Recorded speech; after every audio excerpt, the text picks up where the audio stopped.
What's the matter, Kakarot?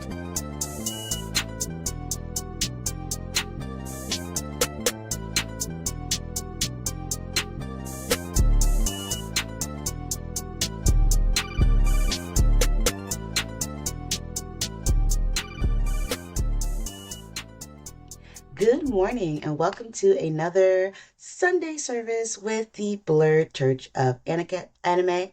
The Blerd Church of Anime. My name is Black Star. I'm your preacher, your teacher, your cult leader, whatever you want to call me, the messenger for today. And I promise I'm going to keep it short. I'm going to keep it brief.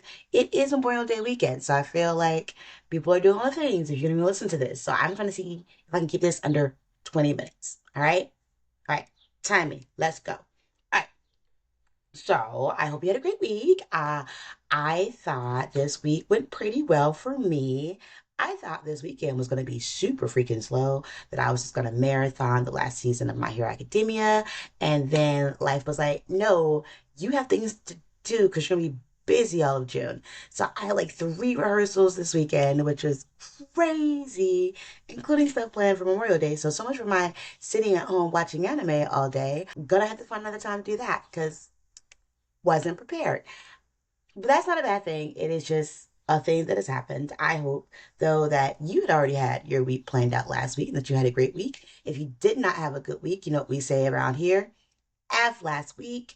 This incoming week, this last week of May will be better for you. We're claiming it. You gotta have it. You gotta have some good days, not just always terrible ones. I I have some thoughts about what I want to talk about. This is the last Sunday of our Mental Health May series.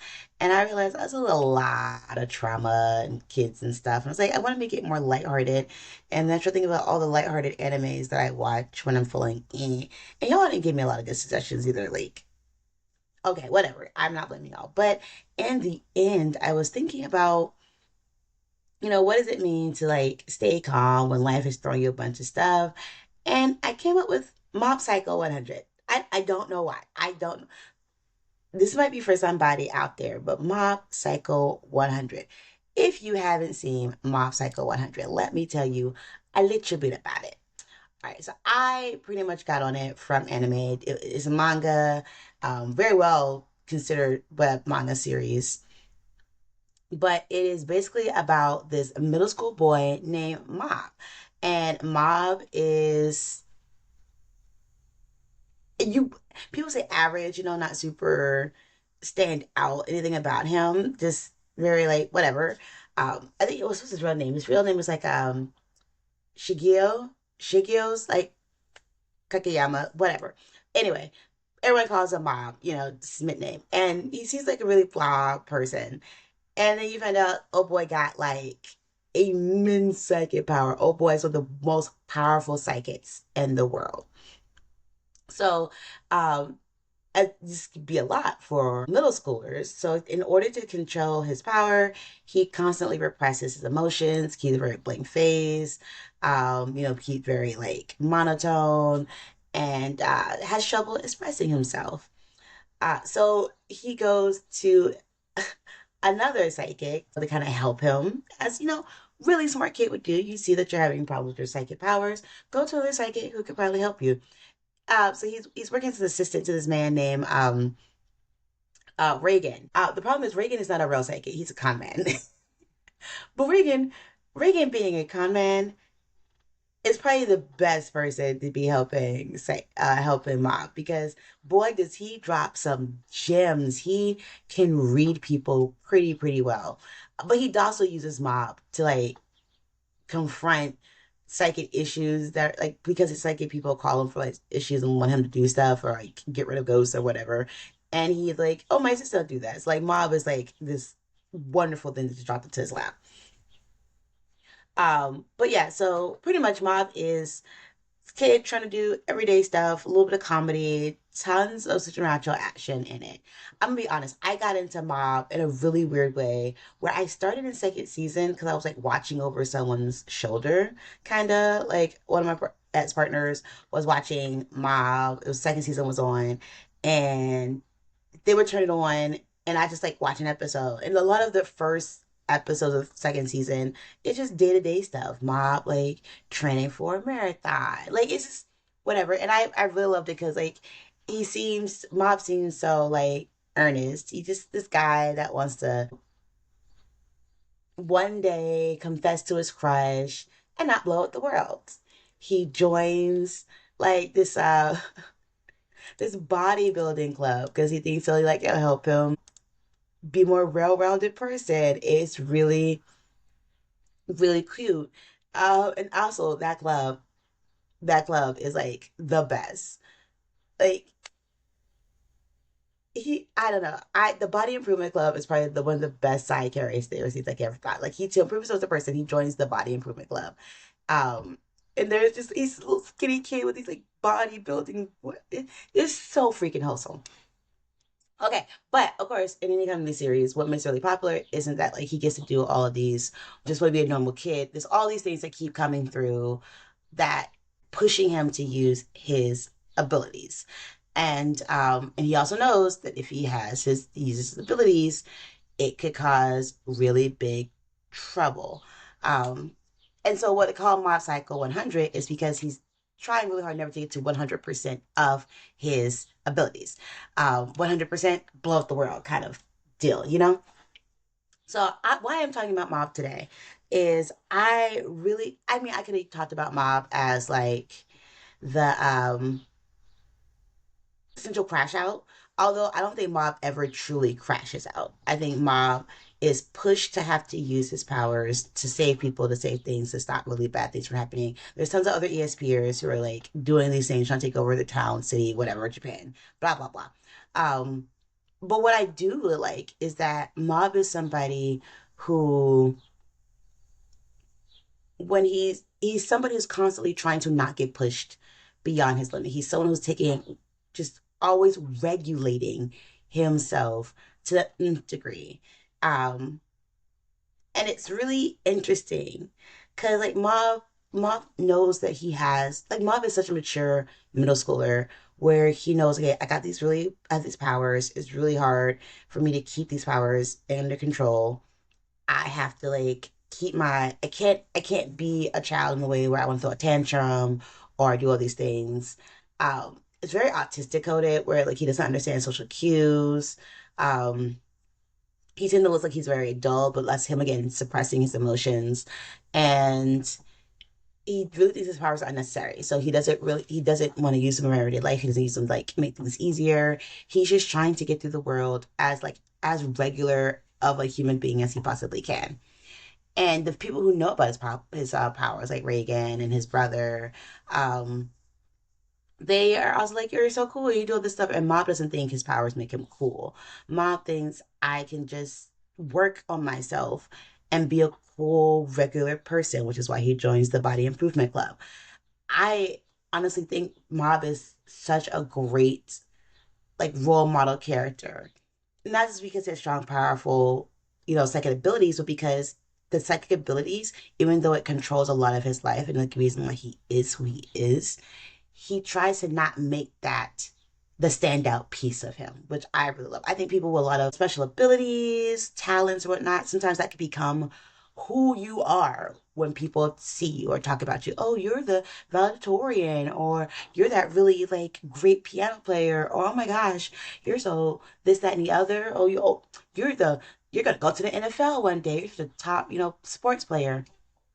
Cool, that's something you do, something you work at, something that's really great about you, but it's not the whole of who you are. And when people make that the whole of who you are, it can cause so much damage to your own personal well-being, your even the way you see yourself. And I think Mob is such a strong character, not for the powers, but for him constantly feeling like, how can I do better or improve myself to be a better person to all the people who see me and don't know that I have powers. Like I don't want people to see my powers, but like, you're the best, you know? And he does. He comes in contact with a lot of people who end up having Esper powers. I definitely want to do another conversation with Mob and his brother, Ritsu. Ritsu is really interesting to me. And I think like their brother dynamic of like Ritsu seemed to be like the really more popular. although he's the younger brother, more popular of the two, and that he, on the outside, everybody thinks he's like this better character, but he has this inferiority complex against towards Mob, and Mob just wants to be a good big brother. It's a really interesting dynamic as someone who has like one of those older. I have an older sister who I used to, as a kid, wanted to beat her at something. She was like more intelligent, always got like all the praise, doing all these things, and I was just like, look at me. And now that I'm older, I understand that there's a lot of things that went back and forth between that. So I think I'm gonna do like a separate message on just both Ritsu and Mob and that relationship. But there's so many people I think at the school in his life, and even people who kind of know his powers, who see Mob as like this really, really great person.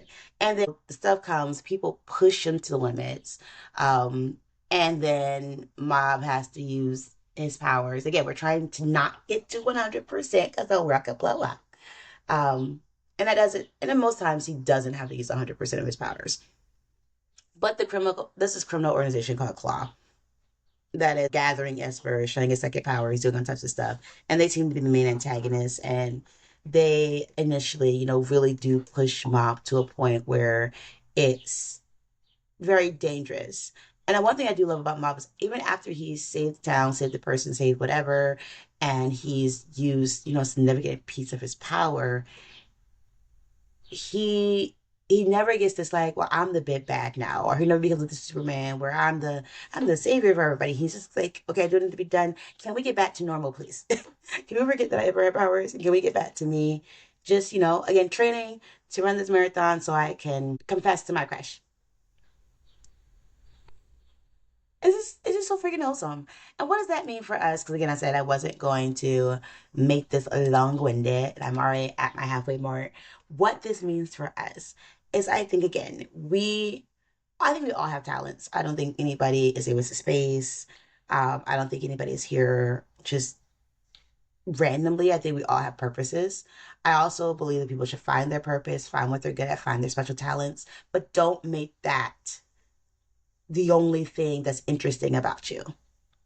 Like that can't be it. Your purpose, like if you're an NFL player, being an NFL player cannot be the only thing that is worthy about you or that you let people think is like the most important thing about you.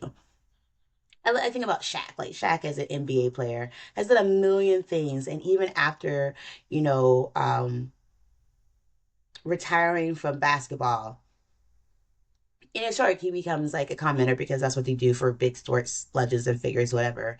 But he's also a DJ. This man has like 3 degrees. He just got another degree earlier this month. Like he's doing all these things for people to be like, okay, yeah, you may know Shaq as the basketball player, but there's also so many more levels to him. And that's not just him being a sports person for like pizzas or cars or whatever, but it's like these are things like him is DJ Diesel. And I love that he has like a separate name for it. I was very skeptical until I went to a set and I was like, nah, this bruh good. Like he knows what he's doing. There's like another talent around him. It's something he's always been interested in. And I appreciate someone not letting the world decide that this is the one box they stay in, that they created all these other pathways and all these other things for themselves. We don't have to be as famous as a sports star or a movie star or a pop star or whatever.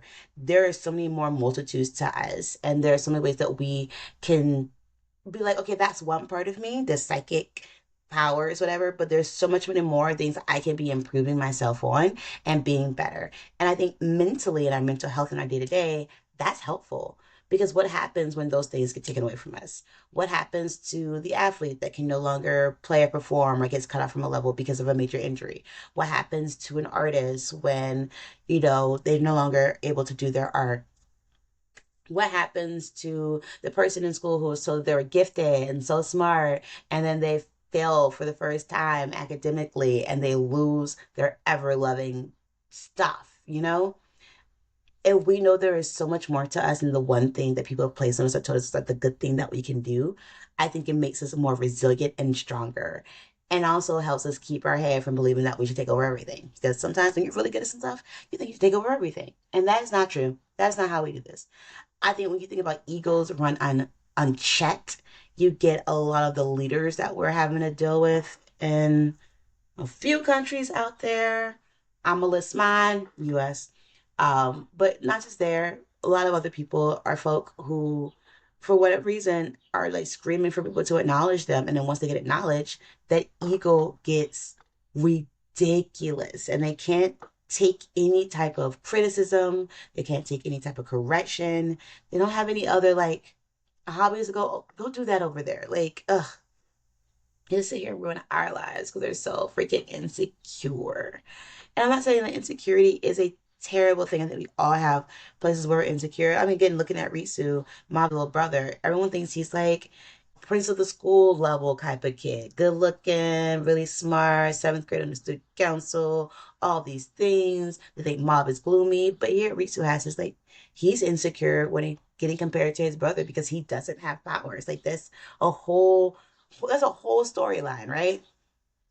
So you never know what people are going through. I think we all are insecure in some pieces. It's when those insecurity and you being told you're good at one thing becomes like the catalyst of your whole personality and your ego. And that is terrible. That's something you should not be doing, something we don't want you to do in the future. So be like, Mom, have a self-improvement regimen. Join the body improvement club. Do something that's completely off or outside of your normal what people think you would do. And then you may see the results and really enjoy things. Again, I think the Body Improvement Club as side characters is like the most wholesome, best part of the show. I'm here for them. I'm here for every episode where they show up and they're just so good to Mob. I love how great they are to Mob. It's great writing. By the way, if you haven't seen Mob Psycho 100, it's 3 seasons. The third season is supposed to be the last season, but there's been floats about a fourth season. I don't know. I'm not super deep into the fandom. I do think it's an amazing show. You should totally watch it. I still think second season is the best because that's the season I came in on and maybe like go back to watch first season. Normally, I never start an anime not in order, like because you're losing out on all the backstory. But I just get watching this over somebody's shoulder. I was like, why is it that? What is that? What is happening? Oh no, not this character. Like I got really invested. So that's the storyline is so cool. You can get invested if you haven't seen it from the beginning. Next month we'll start as June and it will start our prize series and I have a few animes I'm thinking about doing, but y'all can also tell me what your gayest animes. Go ahead, put them on there. Not just for me to talk about so I can watch them. I'm into it. And I will hope you have a great week. I hope you have a great Memorial Day. I hope you're able to get rest. I know every job is an offensive fact. Some people is more of an issue for like holidays because you have to be on, but for those who are able to take off or able to have a little space or even travel with family despite these gas prices, I hope you have an amazing Memorial Day and I'll see you in the next one. Okay, bye. The Blerd Church of Anime podcast is produced by Black Star, aka Lauren Tillman, written by Lauren Tillman, and hosted by Lauren Tillman. Music created by EL47.